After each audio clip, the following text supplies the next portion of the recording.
Hi, and welcome to Doing Business with Love. And today we've got the beautiful Alexandra Taketa, and we are talking about business strategy. She is a strategy and business coach. She helps soul-fueled women to grow their businesses above and beyond their wildest dreams. And I'm going to tell you, I love that term, soul-fueled women. That's beautiful. Thank you for joining us. This is going to be a really good chat. I'm so excited. I'm so happy to be here with you. Thank you so much for inviting me to be a part of this. Doing business with love. I like it. Yeah, me too. I seriously, is a really big thing because for me, it's not all about the money, right? But money is good, but it's not about the money. It's doing business from that spot of passion. And I know that you embody that. You lift others up and empower them. So that is super fab. First question. We're going to dive right in, okay? How do you infuse love into your business? That's a great question. I think that, all the feedback that I get from the women that I coach is that I bring fierce love. That's great. And honestly, it has been, a quote and testimonials that, people have sent me that they really feel like I come forward with a fierce love, meaning I think a lot of people, when we work together, a big piece of coming to the coaching is, really wanting to not only grow your business, but needing a place to, needing a container, right? Needing a place to come to where you can be totally safe, where you feel like you have somebody who is championing you, where you have somebody who is holding you in, the highest place of your brilliance, right? And so that's the kind of love that I bring for my clients. And then, but there's also, a fierceness to it, and that, I'm going to hold people accountable, right? I'm holding them to their vision, and really wanting. I call myself a business coach and a strategist, but I'm also really intuitive, and so I think that's kind of what I bring into the relationship, is sort of these two very powerful universal forces of intuition and strategy. And I often see, I feel like when I talk with my clients, I can really see the path that's there for them, and I can see how it can play out and what the pieces are. And so I'm not going to let them off the hook. And that's the fierceness. Like, I know I want you to step into your potential. I want you to grow into it. I know you can do it. And so I'm going to hold you there with fierce, love. It is possible. Yes, that's amazing. And you've really hit something there with the accountability factor, because when we often we can make promises to ourselves. Yeah. And then where does it go? I'm going to lose 10 pounds. And then you still then you don't exercise or whatever, because you don't have accountability, right? If you set up a workout partner, or you set up a personal trainer, and you have somebody that you're accountable to, and they're holding space for you to get healthy in your business. And that is huge. And I totally believe in that. I have coaches, and I think everybody should have a coach or an accountability or something along those lines, because they will call you out. They will. A good coach should really call you out all the time, and not just say, oh, it's okay, you didn't do that. Right? Yeah. And it's knowing when, right? There are times for softness and tenderness, because sometimes there are people that, that's really what they need in a coaching too, is learning how to be more loving, how to be more tender, how to be more soft with themselves, and bringing in more of that feminine receptivity, into so they can really be in their most powerful mode. And, also, it also means sometimes you have to show up, when somebody is just, they're not doing what they need to do, right? They're getting in their own way. And so being able to hold up that mirror and, help them see, what's possible if they willing to do the work to get there, right? That's Yes. both of those things. The other part of that, what you were just saying, is that you have the outside view. Yes. And we often in ourselves and within our business, we're so closely attached that we can't see the whole path. We can't see the thing. You have maybe an idea and you know kind of what to do, but you don't really understand, or you're in your own way, like you said. Yeah, you're caught up in the how, or you're, believing some, old story that's no longer serving you, right? You're caught up in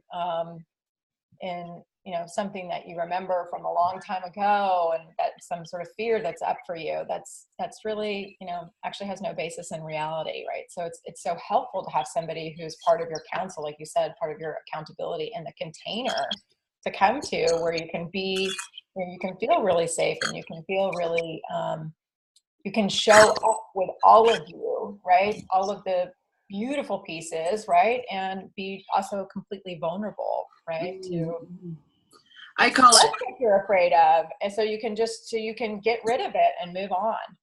I call it my success circle. Yes, that's beautiful. I like that. Yeah, I call it the success circle. Those are your business besties, your top five, your people that encourage you, your biggest cheerleaders, the people that are there for you, even when you're having a crappy day or the best day ever, right? They're happy for you when you succeed. And if you happen to fail one day, because failure is inevitable, just as success is inevitable. Because we fail more than we succeed. That's the truth. So it's just the way it goes. But those people that will be there to help motivate you and stuff. I love it. I love it. I absolutely love it. So tell us a little bit about why and how you started your business, your coaching business. Sure. Well, I got my coaching certification. I went through the Coaches Training Institute, and I did some work with Corporate Coach University over 20 years ago. Wow. A long time ago. I've been coaching for a long time. And I then went in to work within corporate settings. And so I spent quite a bit of time actually working within big Fortune 500s. And I worked and ran training and development for a massive giant retailer, and then also worked with some pharmaceuticals and a bunch of other companies. But I wrote all of their training and development, impacted hundreds of thousands of employees globally, did executive development, and learned a tremendous amount through that. And then I got to the place in my life where I was just ready to do something different, and I'd written so much content, delivered so much material, and yet none of it was really my own intellectual property. It was theirs, right? And so I decided I was ready to be done. I wanted to take some time to be with my family. I had my second daughter. I worked on decided to write a book. So I wrote a book, published it, and then we had actually moved to the East Coast, and I, during that time when I was publishing my book, and I just needed to take a break. I've done a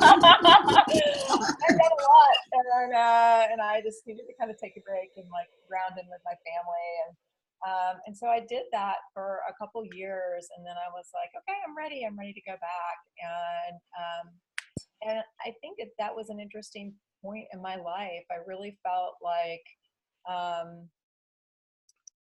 I had this feeling, it's like, I know I'm meant for something bigger, right? And I'm ready to do it. And there is a bigger purpose to play out here. And I looked around, and I started kind of like asking women around me, and I realized that I was not the only one who was feeling this way.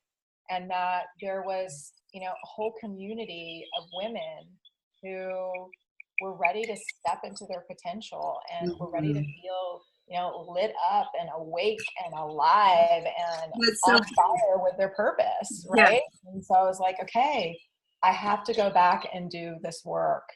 And so that was a couple years ago now, and I've really stepped into it. I mean, I have a full slate of clients. I do corporate work still. I've been speaking. maybe I'll write another book at some point, but I think it'll be a very different book than the last one. So here I am. Share the title of the book. What's the book? The book was called "What You Don't Know About Listening," and so it's a business book, and it's actually used within a few different corporations, and they actually, it's part of their leadership curriculum, and continues on today. I don't facilitate that work anymore, but I have facilitators who help me do that. Nice. And it's a really good book. It's really all about, you're doing all these beautiful interviews, right? It's the power of the question and really giving space to people through the types of questions that you ask. And so we have a whole model. I co-authored it, and we have a whole model around, how to ask better questions, and really the idea that this is a foundational leadership competency that just allows you, especially when you're in a business setting, when you're doing strategy work, when you're, doing your planning, when you're thinking about employee development, the more questions you ask, the more involvement and mutual ownership you receive, and the more wisdom you really end up with, because you're not just limited to your own perspective or your own assumptions, because often we make assumptions. Yes. And we do. It's based on our own experience and may have no basis in reality of what the other person is doing. So it's a very good book, and I use that tool in my coaching. I'm a really good listener, and I ask really good questions, and I know that's a part of it, because that's a lot of the reason why people come to coaching, is that they need a place where people can ask them powerful questions about their life and their business, and expand their thinking about what is possible for them. So well, I'm a big fan of Tony Robbins. Tony Robbins says the quality of your life is based on the quality of your questions. So that's I'm all I drink his Kool-Aid all the time. So that's all I can It's highly inspiring, and yeah. I mean, he's doing a lot that's right. I mean, he's got an amazing life, right? An amazing business. And, has impacted hundreds of thousands of people. This book sounds really, really powerful. I have not yet read it, but here's what I'm really big. People miss out on active listening, right? Active listening is actually a skill, and it's very useful, and it's very, very useful, particularly in sales conversations and doing business. What do you need? What can I help you with? These are simple questions, and you have to be able to listen to the answer to actually know if you can help that client or the potential client, or and guiding them. So I'm sure this book is super, super powerful. I can't wait to get my hands on a copy. You can buy it on Amazon. Yeah. Awesome. Okay. Next question that I'd like to lead into is you were talking about your intuition, how you're very intuitive. How has following your intuition in your business helped or hindered you? That's a great question. I would say I follow my intuition a lot. I think that when I very first started working on ideas for my business, and the idea that I was going to go back into, launching my own, hanging up my own shingle, one of the first things I wanted to do was teach about meditation.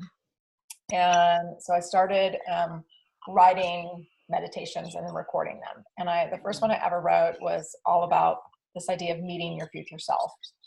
And to me, that was an intuitive hit. That was like an inspiration, right? That this is something that's going to be helpful for you and where you are. And I knew it would be helpful for other women, right? So just an example, but it's a part of what I teach, even now, is this idea of stepping into your future self and stepping into all of the potential of you and making decisions from that perspective, right? And so um, you know, kind of a long-winded answer here, but I really feel like in everything that I do, I'm really listening to that guidance and that inspiration from within. And I find that, you know, when I get in that quiet space and I just listen, then I get all of the information about what I need to do next to move my business forward. And when I follow that advice, it's never wrong.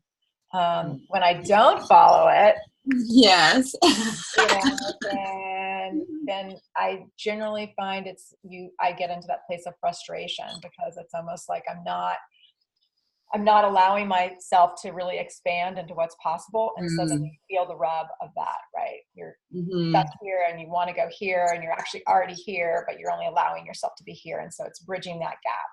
I really feel like if you know, and from my own experience, when I listen to my intuition, and I follow it, which I almost always do, then it just feels really true. It feels really authentic. It feels really freeing. It feels full of energy. It's, you know, full of the power. And then you bring that into your work and it works. It does work. So one of the things with embodying your future self. So I wrote 31 goals for this year. I have over 100, but some of them will take longer than a year and some of them are quick and, you know, one way or another. But I kept on reading my goal for this year, which was successfully host the Doing Business with Love speaker series by December 31st, 2018. And I kept on reading it. And I was like, I don't want to wait until September or October. Why am I waiting? So I just started asking people the way we are. And here we go. And it's going to be done and it's launching. So I came from a place of, you know, why am I waiting? Why am I doing this? I just stepped into it. And there you go. And I've, you know, when I look at the landing page for people to enroll in this, I'm all like, what beautiful people. I'm so blessed to be able to talk to all these people. I'm so glad I took action. So just take that inspired action from that future self, right? I call it embodying your future self. It's and embodying your purpose, right? If you need to get up and do something every day in order to live your purpose, like embody that person. I agree. Wholeheartedly. I agree. It's such a powerful thing because there's, you know, and, you know, similar to you, I teach a lot around money and, you know, and how to really, you know, create your most powerful money mindset and you know, stop sabotaging yourself with your old beliefs. And it really is, you know, the question I always ask women is, from this future self perspective is, you know, what would the most abundant version of you do, right? Like getting into that abundance mindset, right? You wouldn't be like waiting and dragging around for, you know, months and months. You'd just be getting after it. You'd just be doing it. You'd be knowing that it's possible, be knowing that like you're meant for this. And so like, let's get on with it. Right. Yes. Like there's no point waiting around. The time is now, right? Like, the best time to make that phone call now, right? Like when's now. Harness that energy and work with it, right? And that doesn't mean you try to do it all at once because that's overwhelming, but like, you know, you give yourself the space to tackle the things that you want to tackle and you go where your energy is. Yes, I love it. And then that's when momentum builds. And that's when you get on that roller coaster ride of fun business, because there is always challenges, but there is always massive successes as well and celebrations. And honestly, I don't think people celebrate how far they come either. They put their accomplishments like down on a lower level for some reason. And even if you're being consistent, like doing the little things every day, like be proud of yourself and celebrate that. I just want to add that in there because we don't a book that says like make your bed or whatever. It's like, you know, it's sort of, you know, I mean, I wake up every morning, I make my bed and I like, you know, brush my teeth and I right? Like even things like that, just like, acknowledging it. But I think getting back to the bigger point though, of what you said, is that we often are our biggest critics, right? You know, we do something and it's like, we're quick to judge or quick to, you know, oh, I could have done this, or I wish that had worked better, or blah, blah, blah, blah, you know, and it's sort of like, wait, you know, acknowledge, like, let's celebrate, right? Because Yes. there's so much progress, right? And Mhm. if you don't, you know, it's like if you don't celebrate it, you miss the beauty of it, Yes, right? and you're missing the journey. You're Yeah, missing you're the whole journey. And exactly. the other part of that is if you're not taking note, like I like to evaluate things, and that's why it's really, really good to have a coach, because your coach will evaluate what's going on with you and what have you. But I like to do a weekly evaluation, or at minimum a monthly one, right? And I like to take note of how far I've come, what I did do, what I didn't do, why didn't I do what I said I was going to do, and if I did above and beyond, then you know what? Hey, massage time for me. I'm celebrating. I'm rewarding myself by that, Yeah. right? Yes, So, and that's such a beautiful thing too, because you're not denying your desires then either, right? You're mm, really celebrating them, and you're becoming an abundant receiver by rewarding yes, yourself. I mean, yes, it's a big shift. It's a big shift yeah. that really just opens up the expansiveness in so many other areas, right? When you're actually acknowledging that you're supporting yourself, and you know, you really are opening up to be that abundant receiver.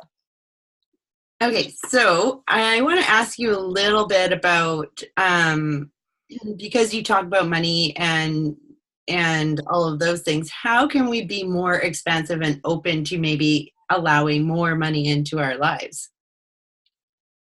Yes, that's a good one. I think there's lots of different ways, and I think the there. I almost like I kind of want to like outline a couple steps. The first thing I would say is just getting really clear about the truth about money, right? And I think we all have a lot of false beliefs that most people carry around about money because we've had different experiences as children, or we've witnessed things with our parents, or comments that have been given to us, right? That are There's sort of these old stories and limiting beliefs that lots of times are kind of buried deep in our subconscious, and we don't even realize that they're there, but they're really keeping us from manifesting and from creating the type of abundance that's possible. And so I always, when I teach a class on money mindset, and one of the first places we start is just this idea that, money is not good or bad or, anything, right? It's really a neutral resource, and really, money doesn't actually even have an energy to it. It's actually infused with energy by the way that we think about it, right? And the way that we That talk about it. is fantastic, because even I've said it before, is money is just energy or whatever, it's just whatever, but it is actually infused with what we believe it is. That's like, whoa, mind blown. Yeah. That's Right. awesome. Because Yeah. it is, because we have that either charge, either positive or negative about it, and it is shaped by all of our past beliefs and all of that. So one of the biggest things for me is, because I'm a spiritual entrepreneur, is about making money from spiritual means. And people had told me before, oh, you can't do that, that's a, what did they say, it was Can't be money. Be non-essential spending or whatever, and it was all like, no one will buy that, and you charge too much, and it was like all sorts of, it was like, oh, whatever, right? Like I just couldn't even, I listened to it because it was my circle. That's why the success circle is really important, because Yeah. you get out of that and know that anything is possible. It's unlimited, and there's infinite possibilities, and you can make money doing what you love, no matter what it is. Yeah, and money can come really from anywhere. I mean, I've had a year where I didn't work at all, and I made, almost seven figures. Nice. Um, so, and it was something that I had, put into seed, years before, and kind of forgot about, and then all of a sudden it was there, right? It's just you have no idea how things can manifest, right? And so it's if you're in a place of receptivity to it, and you're in a place of abundance, and you believe it's possible, it will find a way to you through the path of least resistance. It just will. And clearing out those old belief structures that, you know, tell you you can't, or it's not possible, or you can't be spiritual and make money, or it's like, you know, whatever. Story. Yeah. Right? Like, you know, or you don't know how to manage money, or, you know, it's hard to make money, or, right? Like, I get it. I believed all those things for a long time. I did not always have an abundant perspective. And, you know, in my 20s, I worked really, really hard to undo all that old thinking, because I realized that, you know, if I ever wanted to move past broke and like get to a place of abundance, I had to like deal with my money issues. And my money issues were not just about my bank account and my career, but all of that lack and scarcity thinking actually was spilling over into the other pieces of my life. And I am really like 100% convinced that I would not live the life I'm living. I would not have, you know, met my husband. I would not have I would not be a match for my current reality if I had not done that, you know, prior work. Right. And because the truth is that, you know, our external world is a complete reflection of our internal world. Right. And so you have to do the work. You have to, like, you know, root out the old limiting beliefs and replace them with really good ones. Right. Yeah, true story. Like, you do deserve money, and there's like nothing wrong with having it or spending it or saving it or buying stuff, or like, there's just, you know, there's still so many people that have hangups around that. It's why I do this work, because I see all these, you know, incredibly passionate, soul-fueled women like building these businesses, and yet they are blocking themselves. So can you give us maybe a couple of tips to wrap the interview up about, you know, getting over ourselves and getting over those money blocks, or whatever pops up for you to say in this area? Because I think this is a massive thing, because we block ourselves so much, and these money issues stem so very deeply sometimes and sometimes we don't even know it's happening. It's so subconscious. So how do we bust through? Like, what's maybe the number one tip that you could give us to like shift into that abundant? I do so many different exercises with the women in my course, and one of the things that just popped to mind for me, and I'm not even sure if I do this in my course, but I honestly feel like if you don't know where you are around money, one of the most helpful things to do might even be able to just like get your journal out or get a piece of paper out and write at the top of it, you know, when I hear the word money, I think about, and then just write. And don't edit. Like, really just write, what do you think about? Like, oh, you know, money is bad, or, you know, people with money are not kind, or, you know, like whatever old stuff is, right? Just write it out. And don't edit it. Allow yourself to just dump it all out, so you can really see on your paper, wow, this is what I'm holding on to.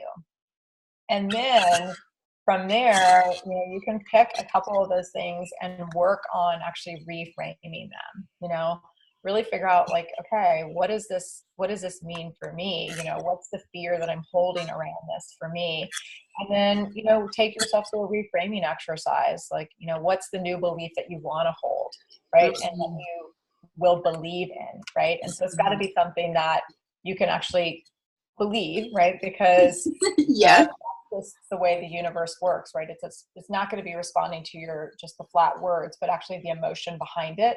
Yeah. So replacing it with another one, and then just beginning to work that into your internal dialogue, into your conversations when you think about money, you know, holding that. Well, so these are my goals. I read them every day, and then I have my affirmations here that I read every day.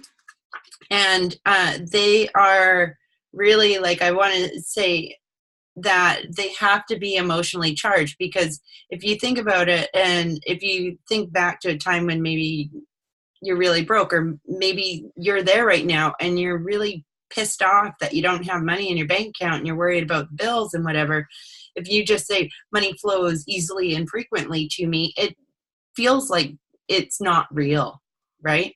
So you have to have that emotional charge behind it. And when you say your affirmations or implant those things, like you want to say them out loud and with passion, right? So like when I read mine, because they're right by my goals, and the first two things that I have on here is I feel amazing moving towards my goals, right? So like I actually say it like that. I feel amazing Yeah, and you do. towards my goals. And then my daily choices, my daily choices lead me to achieving my goals, right? So that's what I do. And I'm posting all of these on Instagram actually.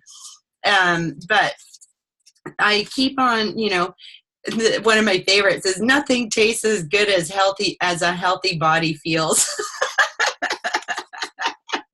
I It always love it. laugh that one because it's Beautiful. true, right? It's so So beautiful because you can really feel it. I mean, I can feel it over here. I'm like, yeah, I feel amazing, you know? yeah, I mean, I it's so feel good. amazing doing that and like step into that emotion, because affirmations don't do anything for you if they're not emotionally charged. So you're only going to reframe and replant that stuff in your subconscious if you have that emotion. That's a really big point, right? Like people go, oh, I've been doing affirmations forever and nothing's happened. The emotion behind it, and you want to stand up and claim it in a powerful, fierce, and loving way, like you And do. also, I mean, it's like, I always tell people too, like, don't get so specific, I'm going to have $1 million tomorrow, it's like, if you don't believe that, then like there's no value in that, right? So it's like, just soften it, go general, like you said. Every day I'm making choices that are leading me closer and closer. Like, I know that money supports my well-being, and Yes, that's a I good one. I believe that as I expand my abundance, the pie expands for all, right? Nice. Yeah. Like, Anything that makes you feel it, right? So anything that we say is whatever. If it resonates with you, then claim it. If it doesn't, make up something else. It's all about you. It's all about your life. We all have a different vision of what success is and what we want our lives to look like. And I want to go, before we sign off, I want to go back to, because it's important. You said earlier, and it just about slipped my mind and I'm not letting it happen. You said you wouldn't have been a vibration for the life that you have if you didn't step up into your future self. yes. And oddly enough, I told you just before we started this video that I had a dream last night that I was in Bali and I woke up next to some gentleman that was like my partner, and I was like, oh, I'm so happy and grateful for this life. But it starts with that visualization. It starts with up leveling yourself. And I just wanted to say that because now things are really, really lining up in a odd way. The universe is just like, oh, okay, this is what's going to happen. This is what's going to happen. And it's all in, like, it seems like in perfect timing and stuff. How far back did you go to like get yourself into alignment? Like, when did you really discover that it was an intentional thing, and when did you start raising your own vibration? Like, did you start like visualizing your life as you wanted it, or what Yeah, happened I there? did. And what's really crazy is the very first time I actually took myself through a future self meditation when I first went through my coaching training over 20 years ago. And I visualized myself in a home with a partner, and I moved into this home last April, after having bought it a year prior and remodeling it with my family. And I looked around and I was like, I'm in the home that I visualized, over 20 years ago. And And this is like, this home is in a place that, when I did that original visualization 20 years ago, I had never even been to this area where I live in Southern California. Like I didn't have any concept of, what the geography looks like or any of that, but I saw details of where I am now. And so I think it's just, I don't know that you have to go back a certain amount of time. I think that was just sort of the natural progression of my life, right? But I knew that in doing the work, I knew that it was vibrational. I don't know how else to say it besides I knew that it was vibrational. I was starting to think about and teach about deliberate creation and the idea that things are not by default, but that you really actually you bring them into focus in your mind, and then you commit to them, you decide to have them, you get clarity about you launch your desire, and then you get your belief up, and then you get yourself into a receptive state, right? It doesn't mean a passive, I'm just going to wait here for it. It means that I'm going to take inspired action. Well, here's something that came to mind about this is like, if you are wanting to be more abundant in particular ways, like, and get into that vibration, like go hang out at the expensive hotels and go and do that, because you're coming from that future self success, that this is normal to you and this is what it is. And if you're in the lack or poverty thing, you're not going to be comfortable in that situation,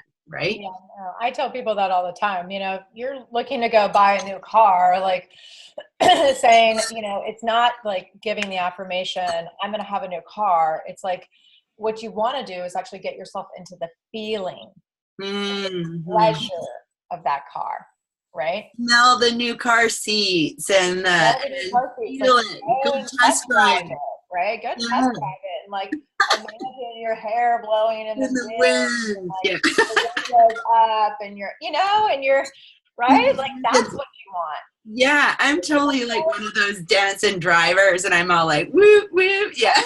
Like people are who's like, bouncing around and singing, and my kids are like, oh, mom,